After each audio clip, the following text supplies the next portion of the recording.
Sul-Americana, mais um episódio de Coelho.am no ar, segunda temporada, segundo episódio, e aqui ao meu lado, meu parceiro, Felipe Soares. Fala aí, Filipão. Fala comigo, Tereza. Salve, salve, nação americana. Meu filho, segunda temporada, Os Ilustríssimos, e hoje, meu filho, claro, na mais alta estirpe. Estamos aqui na loja do América, no piso G1 do Boulevard Shopping, hoje com a presença ilustre do Jair Albano Félix. A gente vai conversando nesse que é o segundo episódio. Muito boa tarde, boa noite, não sei o horário que você está assistindo aí, né, meu filho? Seja bem-vindo, Jair. Bem-vindo, Jair. Obrigado, Tereza, Filipão. Um prazer estar aqui para a gente falar do nosso queridíssimo, apaixonante América Futebol Clube, né?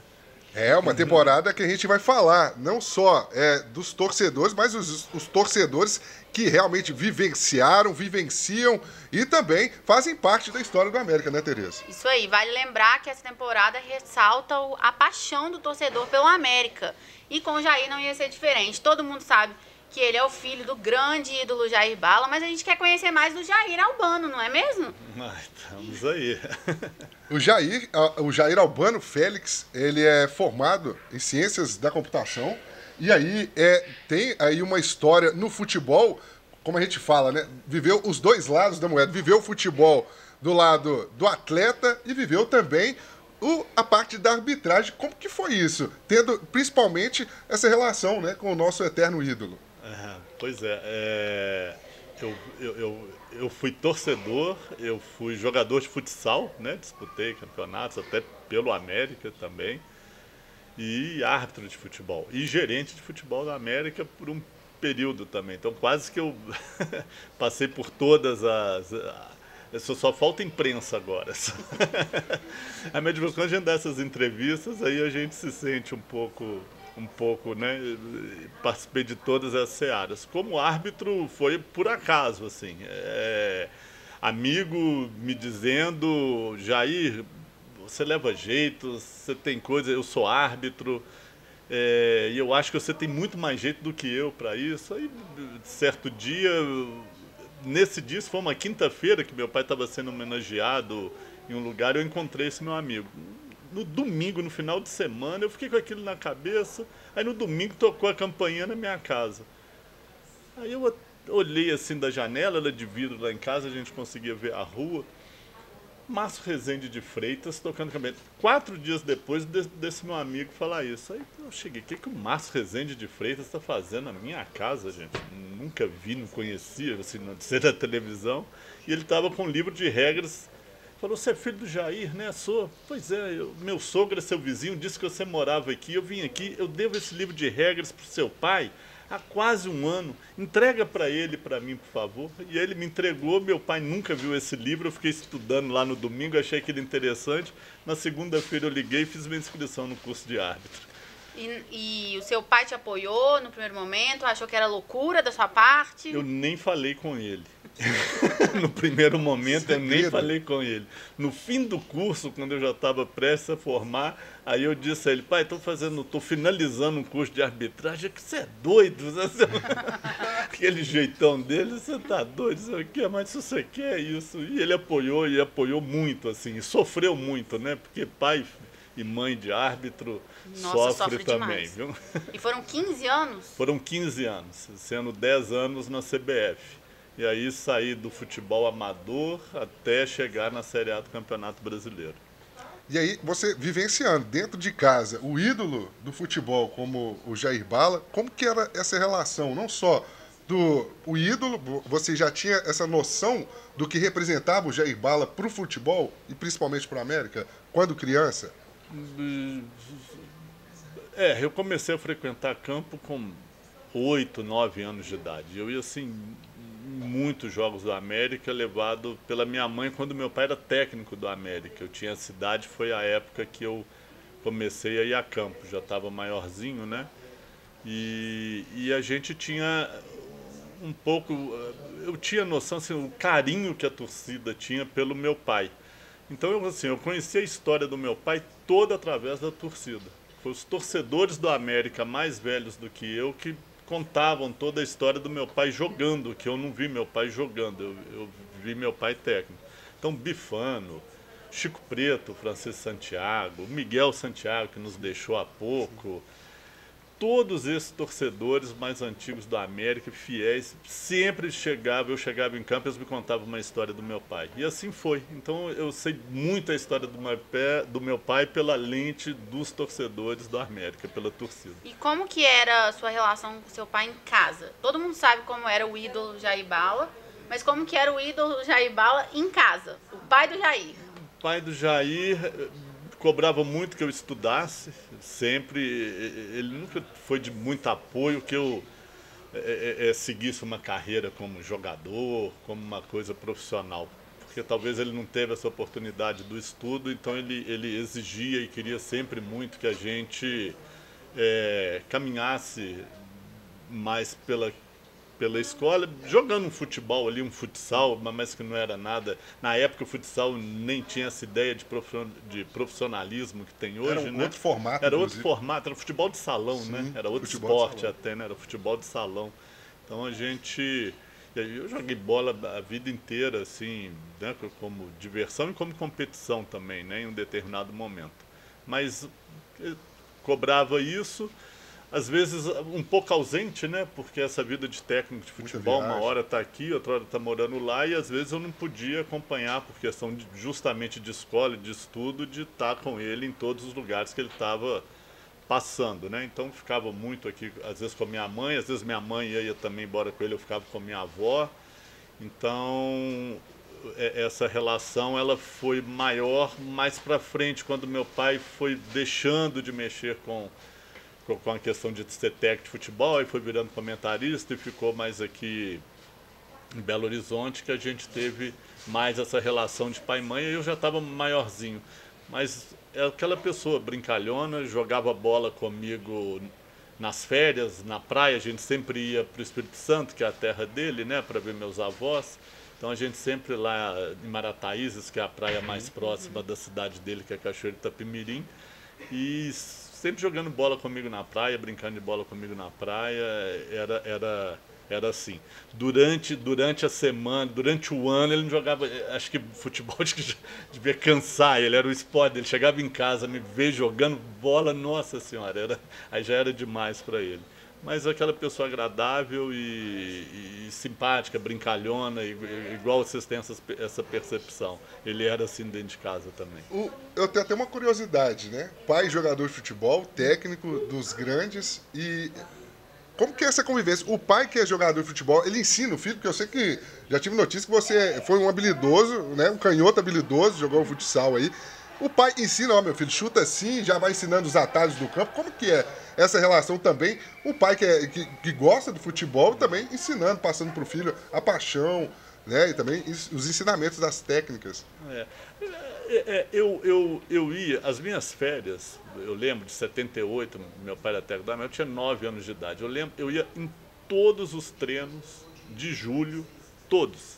30 dias, tirando os dias de jogos, viagem, folga, 25 dias eu estava no campo de treinamento, atrás do gol, pegando bola, chutando, brincando, jogando com jogadores que estão do lado de fora, tocando bola. Meu pai nunca me deu nenhuma coisa, acho que isso é nato mesmo, acho que vem até... É DNA mesmo, genético, né? É genético, um pouco de genética. Essa genética nunca passada totalmente, porque senão eu teria sido um grande jogador também. Mas o pouco que eu recebi já deu para me destacar no colégio, na escola, nesse mundo que eu jogava futebol, nesses torneios que eu disputava. Você não acompanhou muito o Jair como jogador, né?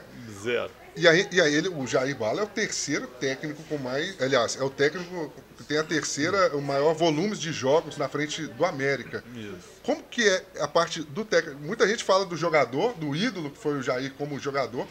Como que é essa... Você falou que passava as férias de julho, lá acompanhando os treinamentos do Jair. Tem uma diferenciação do Jair jogador para o Jair técnico? O meu pai como técnico, eu posso falar melhor, meu pai é aquele boleirão, né? Meu pai é resenha, Os jogadores ficavam em volta dele, ouvindo casos, história. escutando história. Então todo mundo ria. Ontem mesmo eu encontrei com 2 jogadores, ex-jogadores do meu pai, e todos só contam caso, ri, contam piada. Sempre que eu encontro com ex-atletas do meu pai, é contando, é rindo, é sempre história de riso, de alegria. Então ele era esse boleirão, né, que a gente fala, um paizão. O meu pai, assim, ele tinha muita preocupação com a vida pessoal do jogador. Formar o cidadão. Formar o cidadão. Quantas vezes meu pai saía à noite de casa para achar o Paulinho Kiss aí na noite, não sei. Infelizmente o Paulinho Kiss já nos deixou, mas ele tinha essa preocupação porque queria o bem do atleta. E ele já tinha vivenciado essa parte do jogador, um pouco de disciplina, um pouco que ele foi, a genialidade dele que fez ele ser o que era, mas ele talvez poderia até ter alcançado voos ainda mais altos, né? Então ele passava tudo isso para os atletas que ele dirigiu. E a técnica dele era impressionante. Todos os jogadores. Eu lembro que eu encontrei com o Antônio Carlos, foi zagueiro da seleção brasileira, o Zago, né? Que hoje é técnico, sim, né? Ele era técnico do Teve uma passagem pelo São Caetano. Assim. Ele estava no São Caetano. E eu estava bandeirando. E eu nunca fiz isso na minha vida, me apresentar como filho do Jair Bala. Mas como Antônio Carlos tinha sido jogador do meu pai no Esportivo de Passos, eles foram vice-campeão brasileiro da Série C em 89 no Esportivo de Passos. Eu falei, Zago, eu sou filho do Jair Bala. Ele, você está brincando? Porque o jogo parou, ficou um atendimento médico muito, ambulância teve que entrar. E eu estava ali na beirada do campo e ele falou, não é possível, isso é mentira. E ele ficou transtornado, ele passou o jogo, ele esqueceu do time, o time dele ganhou, mas ele esqueceu do jogo, passou o jogo inteiro me contando o caso do meu pai, falando, eu joguei com o Ronaldinho Gaúcho, eu joguei com todos os grandes jogadores habilidosos. Eu nunca vi um jogador, uma pessoa, ter a habilidade que seu pai tem. Seu pai dominava a bola na sola do pé. Aí isso é incrível. Aí ele me deu a camisa de São Caetano para eu levar para o meu pai, autografada, mandou um abraço. Então era isso, é meu pai. Então todo mundo, a técnica dele, todo mundo se inspirava, porque os treinamentos que ele participava de lançar para ele dominar para os jogadores, todo mundo ficava assim boca aberta, e eu também confesso, e olha que ele já era ex-atleta. Era impressionante. Você falou muito que o seu pai valorizava os estudos. E aí, como a gente citou aqui no início do episódio, você é formado em ciência da computação. É. E aí, como que começou isso? De onde veio? Você chegou a exercer? Não. Eu praticamente não exerci minha profissão. Eu brinco com todo mundo, eu nunca tive carteira de trabalho. Eu já, com 19 anos, eu já tinha negócio próprio. Então, desde os 19 anos até hoje, eu tenho uma empresa hoje, né, de manutenção em fachadas de prédios. A gente trabalha em altura, né, alpinismo, e eu nunca trabalhei para ninguém. Eu sempre sempre fui dono dos meus próprios negócios a vida inteira. E foi por aí. Estudei no Colégio Santo Antônio, aqui em Belo Horizonte, que era o colégio que o diretor era o Frei Aristides. Frei Aristides era o diretor do colégio americano doente, conselheiro nato do América. E ele falou, Jair, enquanto eu for vivo, filho nenhum seu paga nada no meu colégio. Privilégios. Porque o que você já me deu de alegria, eu não tenho dinheiro para retribuir. Isso daí e eu lembro, Frei, isso aí é mínimo, isso aí não é nada. E eu lembro, Frei X, sempre quando eu jogava pelo Colégio Santo Antônio, disputas colegiais, Frei X estava lá na arquibancada acompanhando, ele adorava futebol. Então você chegou a fazer a faculdade e logo em seguida foi para arbitragem? Eu trabalhei 1 ano. Não, arbitragem, eu não sei se vocês sabem, porque até hoje é um bico, né? Sim, né? Arbitragem não é profissão. Sim. Não existe CBO, Código Brasileiro de Ocupações, não existe árbitro de futebol. Então, aliás, um dos comprovantes que eu tinha que entregar todos os anos para a CBF era um vínculo meu empregatício com alguma coisa. Eu mandava os contratos sociais da minha empresa. Sim. Mas você é obrigada a declarar um vínculo empregatício para poder estar apto a ser árbitro. Então, árbitro é bico, não é profissão. Então, foram 15 anos eu eu fazendo esse bico e tateando. Até que um ponto começou a me atrapalhar demais na empresa, me tirava muito da empresa, o tempo.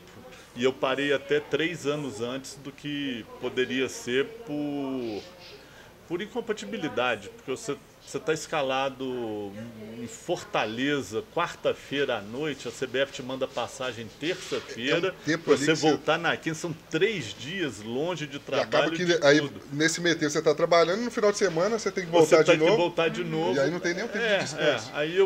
Aí quando começou isso a atrapalhar e a arbitragem tem um prazo de validade, de idade, eu optei por, eu acho que é melhor sair antes, parar por aqui e levar, e acho que eu tomei a decisão correta. E até com essas características, uma arbitragem, a visão do árbitro em relação à CBF, né? A CBF tem a visão do árbitro que, como você disse, tem que estar fazendo uma outra atividade. Então, às vezes, o árbitro não pode se dedicar 100% também àquela atividade.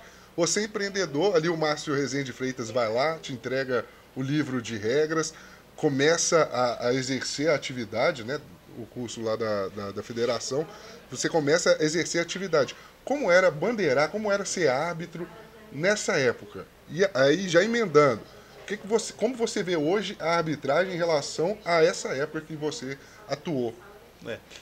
Bom, e a arbitragem tem estágios, né, etapas, né? Então, assim, você começa arbitrando campeonato de várzea. Então, várias vezes eu apitei jogos, porque na época eu fui árbitro assistente, né? Que depois você escolhia, você começava bandeirando e apitando e depois escolhia o que você queria. Você trabalhar na várzea sozinho, sem bandeira. Às vezes tinha jogos de várzea que você ia só o árbitro central, eu sei que marcava o impedimento, então assim, apareceu na frente, você levanta a mão para o jogo. Então é perigoso, é arriscado, porque tem gente drogada, tem gente bêbada, você sente o bafo de cachaça do jogador, você vê o jogador às vezes se drogando na beirada do campo antes de entrar para o campo, quando você chega a se ver. Então são situações que você passa e que vão te formando. Até chegar no Até a própria torcida também da várzea. Torcida na várzea. Oxi, quantas vezes aí. E como que é estar ali, naquela beirada do campo ali, correndo na frente da torcida, escutando um monte de... Você é tudo, porque o árbitro erra lá no meio do campo, você é que sofre aqui. Você é que sofre aqui. Sua família sendo xingada. E é isso. Na várzea é habilidade. É bem Jair Bala, assim, entendeu? Você tem que ser boleirão ali, brincar com a torcida, sempre conversando com a torcida, sendo amigo da torcida, né? É uma estratégia de sobrevivência ali, entendeu? Uma estratégia de sobrevivência que você tem. Por isso que eu não gosto de árbitro que fica muito tempo na várzea, entendeu? Porque depois vai para o profissional. O profissional não é lugar para você...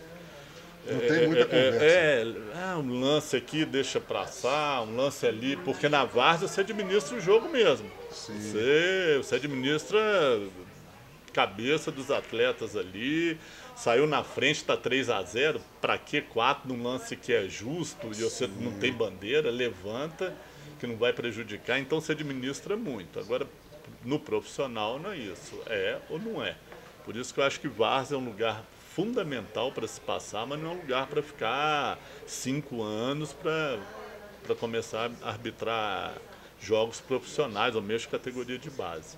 Então é isso, o futebol eu já peguei, porque como eu sou filho do meu pai, então vivi essa questão de arbitragem. Meu pai técnico, meu pai tinha embates com árbitros assim fenomenais, assim, televisivos, assim, de grandes espetáculos com árbitros, né? Então eu vivi muito isso. E a arbitragem que eu já peguei já era uma arbitragem bem melhor do que da época que eu era menino, né? E assim foi, e assim tá aprimorando. Agora chegou o VAR, né? Eu tinha às vezes eu falei, gente, VAR é um perigo, porque assim, eles acham que a gente é ladrão. Com o VAR, você erra um lance de VAR, aí eles vão ter absoluta certeza que a gente é ladrão. Só vai assim, chancelar essa pecha, né, que o árbitro tem. E o árbitro, às vezes, está ali no lance, no momento ali, tem que ter uma decisão no microsegundo ali. Hoje o VAR ajuda, é a muleta. Sim. É aquela, porque na minha época eu chegava em casa, vi o lance, puxa vida, Sim. errei. Eu não tinha a probabilidade de voltar esse lance atrás. Então hoje o VAR dá essa possibilidade para o árbitro rever aquele lance. Então é ótimo para o árbitro, eu acho. E como você avalia hoje, como está a arbitragem? Você citou o VAR, as tecnologias, a gente vê agora recentemente também, depois da Copa, sempre tem a Copa como um laboratório, né? A Copa agora já trouxe a parte da alteração, os acréscimos, né? 8 minutos, 7, 10 minutos de acréscimo. Como você vê, nós já chegamos num patamar bacana ou ainda tem muito, ainda uma caminhada ainda muito Até difícil? mesmo o VAR é questionado, né, em alguns programas Exato, esportivos. É muito difícil, Felipe, porque não é profissional, entendeu? Não é profissional. Ninguém está lá treinando 24 horas igual o jogador. Eu sempre achei isso um escândalo, entendeu? Sim. Porque hoje o dinheiro envolvido no futebol são cifras Um exemplo é a Copa do milionárias. Brasil. A Copa do Brasil, né? São cifras milionárias. Que você tem, vamos pôr o América, né? Com preparador físico, fisiologista, 3 preparadores físicos, tantos fisiologistas, análise de desempenho, Sim. técnico, todo mundo, um aparato, diretoria, mas todo CT para ser cuidado, aquilo tudo. Do outro lado, vamos colocar o São Paulo, da mesma forma, toda aquela organização, tudo aquilo, põe esses 11 lá, vende ingresso, põe lá 50, 60 mil pessoas, aí pega ali o Zé, o biscateiro, ó, meu querido, toma aí, resolve isso aí pra gente, tá? Se vira aí.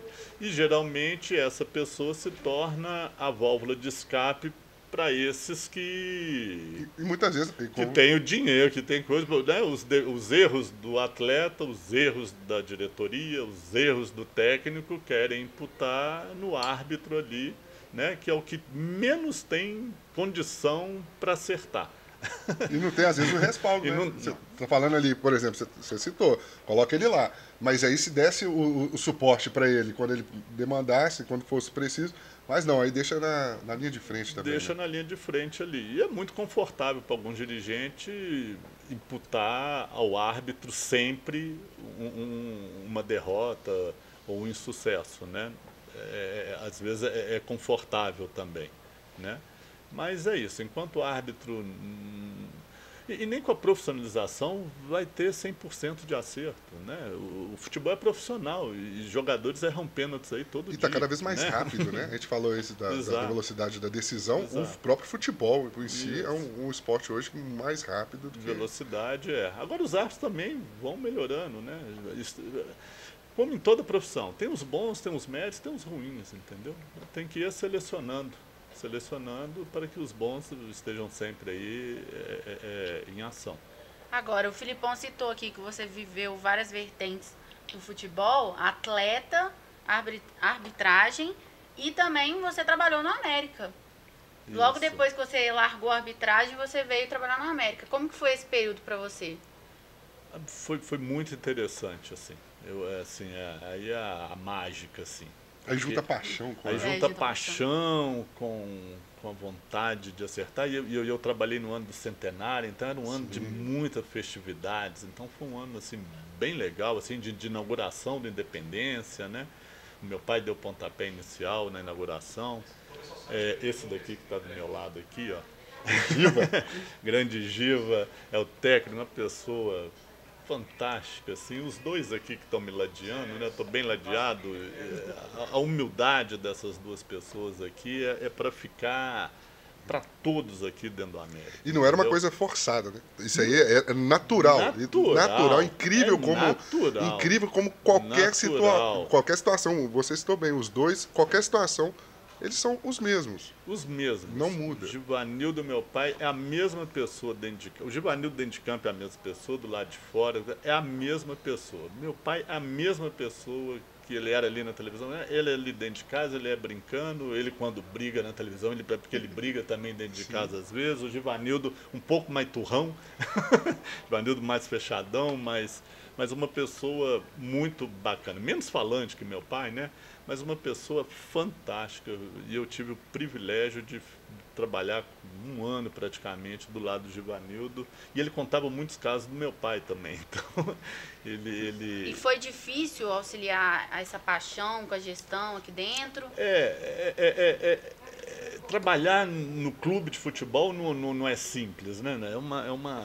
É uma gama de situações, envolvimentos e coisas, aquilo era tudo novo para mim, né?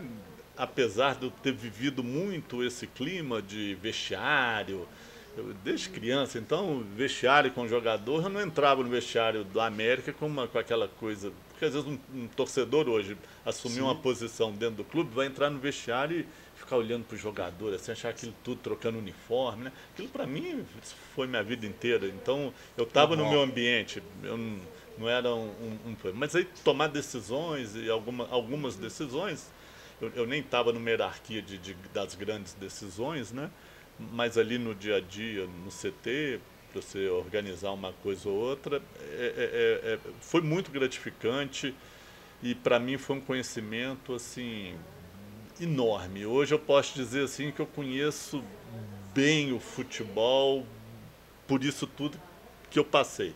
Eu conheço futebol de vários ângulos, entendeu? Então eu tenho uma visão hoje bem global e eu acredito que até um pouco profunda de como funciona essa coisa toda chamada futebol. E seu pai sabe? te dava conselho nessa fase de gestão, nessa fase de trabalho no clube?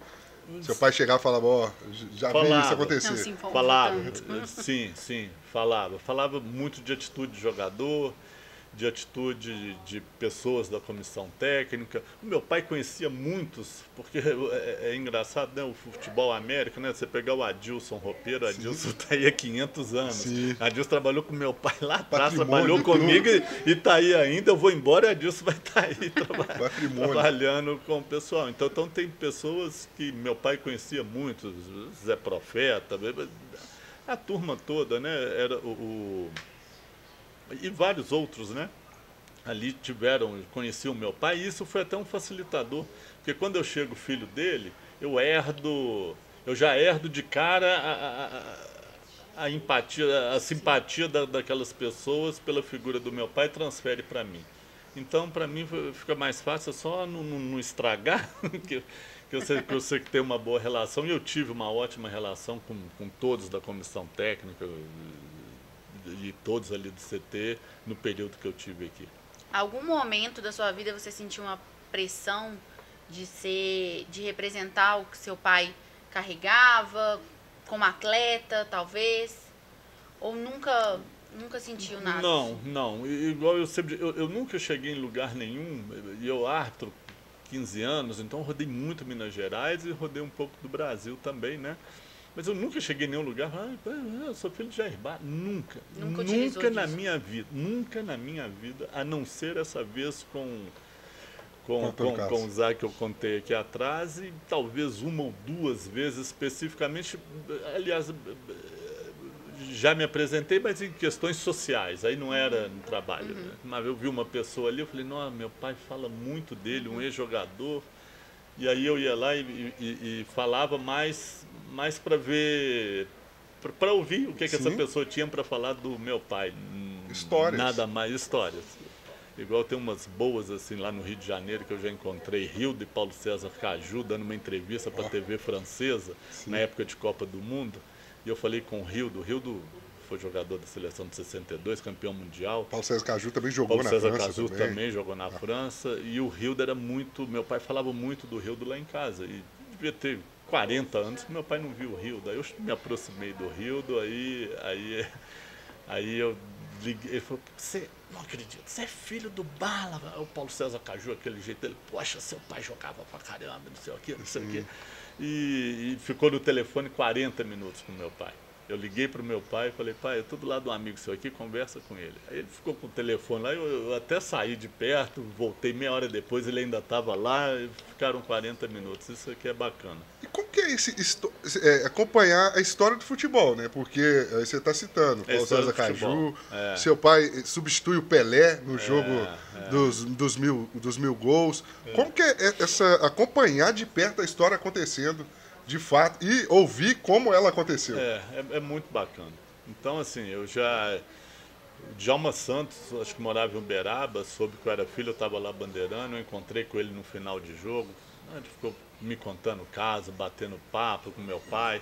Eu pequeno em Itabira, eu lembro também, veio jogar a seleção de Master, meu pai treinava o Valério, aí veio o Edu, aí veio a turma toda em volta do meu pai, eles ficaram lá meia hora, 40 minutos, assim, só rindo, só caso sendo contado ali de lendas, assim, com jogadores incríveis ali, Luiz Pereira, de grandes jogadores, eu sei escutando. Então eu sei muito da história do meu pai, do futebol, igual eu disse, pela torcida me contou e por esses encontros que sempre aconteciam. Eu já encontrei com o Pelé quando eu tinha 13 anos, ele me abraçou e não sei o quê, me carregou no colo. Meu pai, olha o Jairzinho, Pelé, você carregou no colo lá no Santos, lembra? Meu pai era técnico lá no interior de São Paulo e o Santos foi jogar lá e o Pelé foi. Então, é isso, eu tive esse privilégio de ouvir, de escutar essas pessoas. Então, eu sei muito da história. Então, eu brinco com meus amigos que vêm falar de futebol comigo, lê... Estuda bastante. Aí depois Incrível. A gente senta aqui, toma uma cerveja e fala de futebol. E aí, como você vê de fora, por exemplo, aí você citou, você tá ali dentro do futebol, acompanhando o dia a dia, né, a vida, o futebol. E como que é ver a torcida, a admiração que a torcida tem, o tanto que o seu pai representava ali, o tanto que o Jair Bala representa ainda, claro, e o legado dele para a torcida. Como que é acompanhar isso? Porque você começa a acompanhar o Jair como treinador, mas recente ele tinha terminado a sua carreira como jogador de futebol, então a torcida que acompanhou também o histórico dele como jogador, como que é ver essa admiração? Inevitavelmente a torcida acabou te abraçando também, né? Ah, nossa senhora, a torcida do América é a maior paixão do meu pai. O meu pai ama os torcedores do América, igual ele ama o clube, assim. Acho que talvez os torcedores que na verdade que alimenta essa paixão. O meu pai é capixaba, lá geralmente torce para time do Rio de Janeiro. Meu pai era botafoguense até então. E depois virou um americano, assim, completamente apaixonado. O Salum falava muito, você era bom técnico, o que estragava ele ser americano demais. E ver isso, ouvir isso dos torcedores a maior gratidão, é gratificante para mim e para o meu pai. Então, assim, o meu pai, nesses últimos anos dele, o América que foi a vida dele. Ele estava mais acamado nos últimos 3 anos, já não ia mais a campo, estava em casa. A vida dele era escutar jogo do América, ouvir notícias do América. Isso alimentou ele, manteve ele com a cabeça boa até o último dia da vida dele. Então, é um agradecimento mesmo que eu faço para a torcida, sabe? Porque eu fui abraçado por ela desde pequeno, como eu falei. Por ser filho do meu pai, até hoje eu vou a campo. Fui agora contra o Fluminense, né? Essa última partida aqui, eu não sei em que momento a minha passagem já está comprada para o Uruguai, que eu vou contra o Peñarol, né? E todos me abordam. Todos me cumprimentam, pessoas que eu conheço, que eu não conheço, alguns ainda contam o caso do meu pai até hoje. Então eu estou com 54 anos, eu comecei a 40, tem 45 anos que eu escuto histórias do meu pai e sou abraçado por torcedores do América há 45 anos. Então isso é a minha paixão pelo clube, que já é natural, normal. Eu nasci americano, né, dentro do campo. Isso para mim é é um prazer que sem tamanho. Sem tamanho, e eu acho que eu vou ainda ouvir isso por muito tempo aí. E uma paixão da torcida que virou homenagem, a gente está vendo aí o Jair eternizado também, né? Essa escultura do Henrique, essa escultura que acompanhou os jogos da Libertadores do ano passado, primeiro torneio internacional do América. E o Jair chegou a ver também o América na Libertadores. Como que foi isso também, essa emoção de ver essa homenagem e também o primeiro torneio internacional? O meu pai ficou muito feliz quando viu esse boneco. O boneco estava lá na torcida. O boneco estava lá na torcida, justamente. Ele via. O meu pai chorou comigo um desses dias, assim, quando a América estava disputando a Libertadores e ele chegou e falou assim, puxa vida, né? Eu vivi para ver o América disputar uma Copa Libertadores da América. E me abraçou e chorou, e eu choro agora, né? Porque é difícil.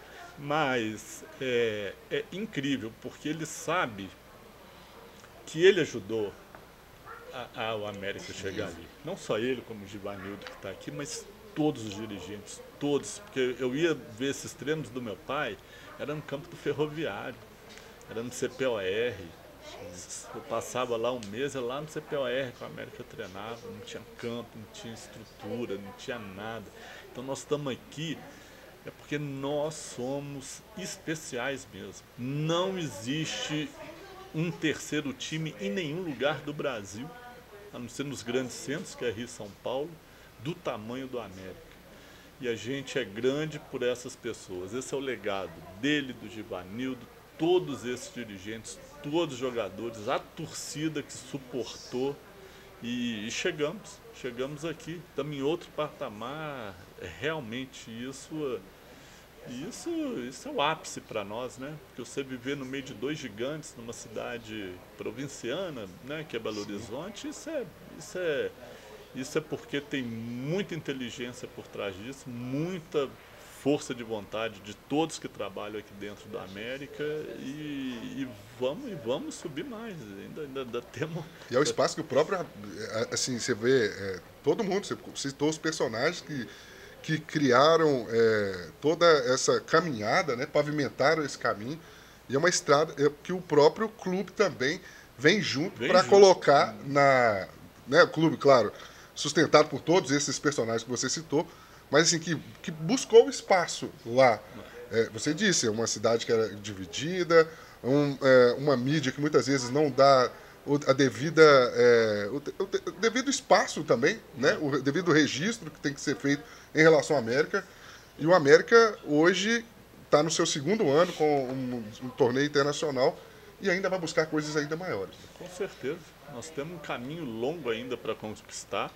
Nós temos que trabalhar muito essa questão da torcida, sabe? De voltar. Eu, menino, gente, eu já fui a campo de Americano, já fui no Mineirão, tinha 20, 30 mil torcedores do América. Você via lá que eram americanos, camisa do América, porque eu acompanhava essa torcida há muito tempo. Então acho que a gente tem que resgatar isso e estamos no caminho, que é isso, é disputar grandes torneios, é ter grandes ídolos, isso faz a torcida crescer. E eu acho que a gente está no caminho certo. E você citou aí que ficaram muito emocionados com a ida para a Libertadores. Esse ano estamos aí na Sul-Americana, está acompanhando, vai viajar já para o Penharol. Vou. Como que fica o coração nessas partidas? Nossa Senhora, é uma emoção diferente e nova, né? Porque não eu não sei os amigos aí, mas é um jogo que eu vejo diferente. É porque arrepia, né? Arrepia, porque ele me dá, assim, eu falo assim, que ele que me faz cair a ficha, caramba. É a gente mesmo, nós estamos aqui, então eu vejo o jogo, não é nem com a questão técnica, tática, paixão, nada, eu vejo o jogo ali, esse jogo eu vejo assim, carregando a história, entendeu? Então eu fico ali tentando, não quero saber se ganhou ou perdeu, eu quero que faça um bom papel, porque aí o nome do América começa a atravessar as fronteiras, a circular e a se fortalecer até fora, né, do Brasil. Então isso engrandece a gente, né? Mas estou com passagem comprada, vou lá, América Penharol, que quero muito chegar lá só para passear em Montevidéu, já classificado, se Deus quiser. Mas vamos ver, se for para sofrer, isso é nossa sina, né? A gente está lá para torcer e trazer a classificação. E aí, a gente vai chegando agora na parte final do nosso episódio. Desde a partida do Jair, como que ficou essa parte de acompanhar o América? Você está me dizendo que foi ao campo, vai ao campo, está acompanhando aí a Sul-Americana. Como que ficou essa paixão? A família segue? A família toda americana por causa do meu pai, né? Então, a família toda da parte da minha mãe americana, a família toda do meu pai mora no Espírito Santo, né? Todos torceram para o meu pai, obviamente, a vida inteira.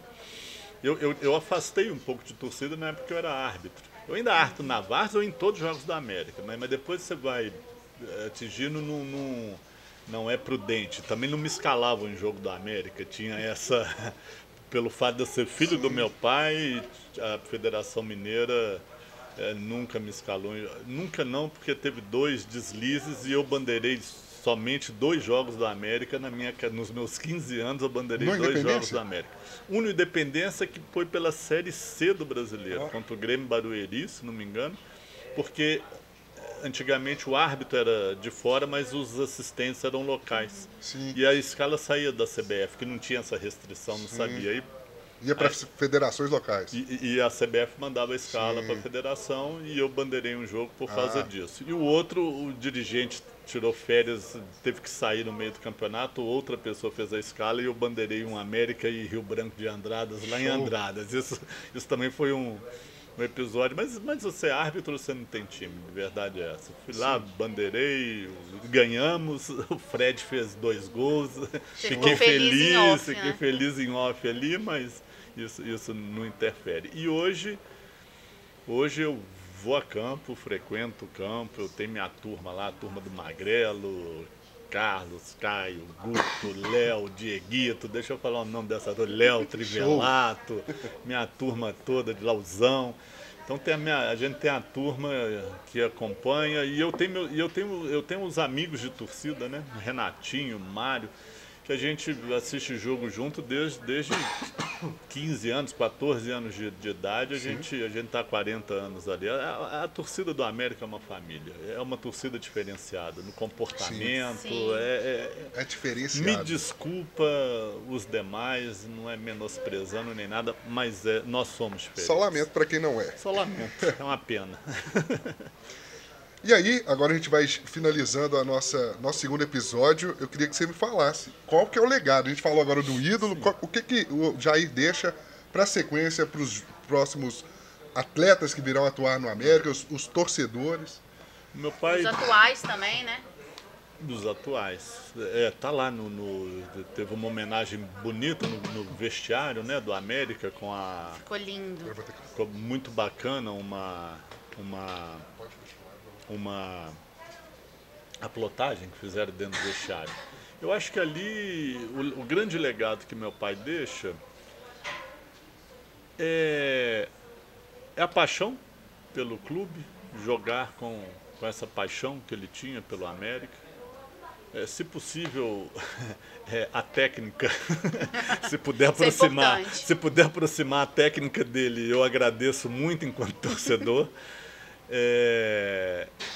E a simplicidade e a humildade, né?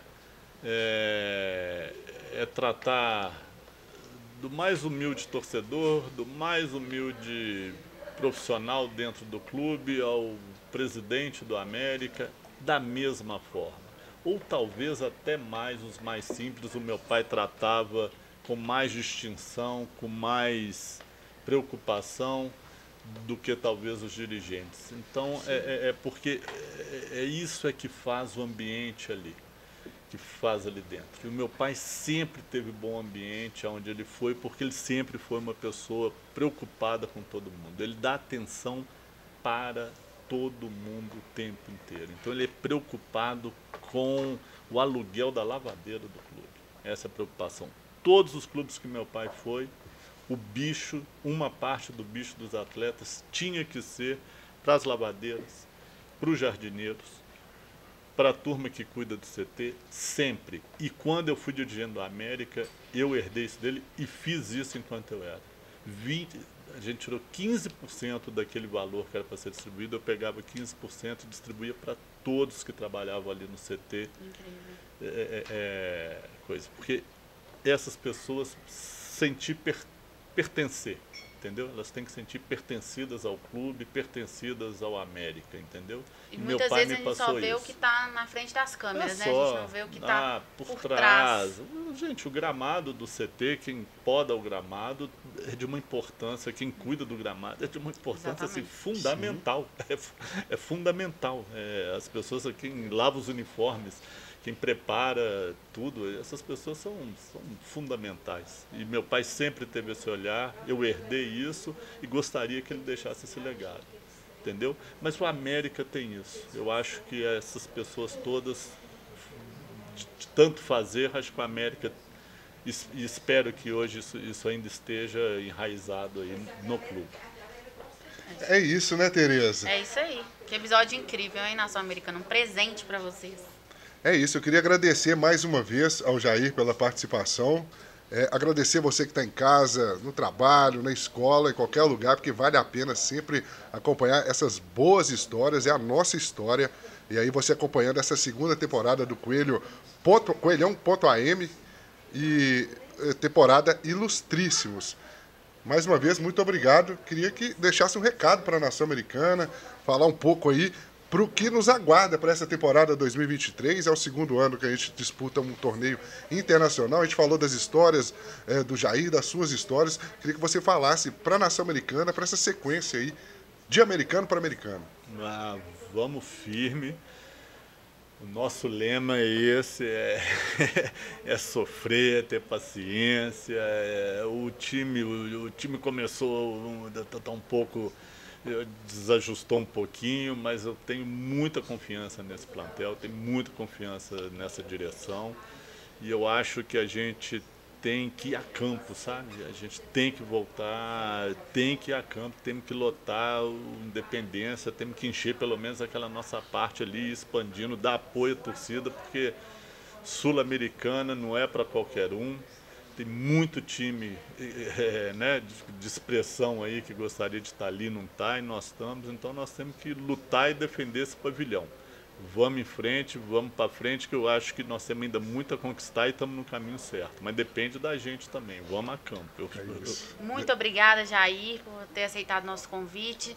Nação Americana, fique ligado na TV Coelho, porque daqui a pouco sai o terceiro episódio e vocês não podem perder a segunda temporada, porque tá incrível, né, Filipão? Ah, meu filho, não dá esse mole não. Então, para você acompanhar não só esse e outros conteúdos, é fácil, né? Você se inscreve, ativa o sininho, senta o dedo nesse like e também siga o América nas redes sociais. Valeu demais, muito bom o papo e teria mais história aqui pra gente preencher mais uns 3 episódios, meu filho. Depois a gente marca mais essa resenha incrível. Muito obrigado, tamo junto, né?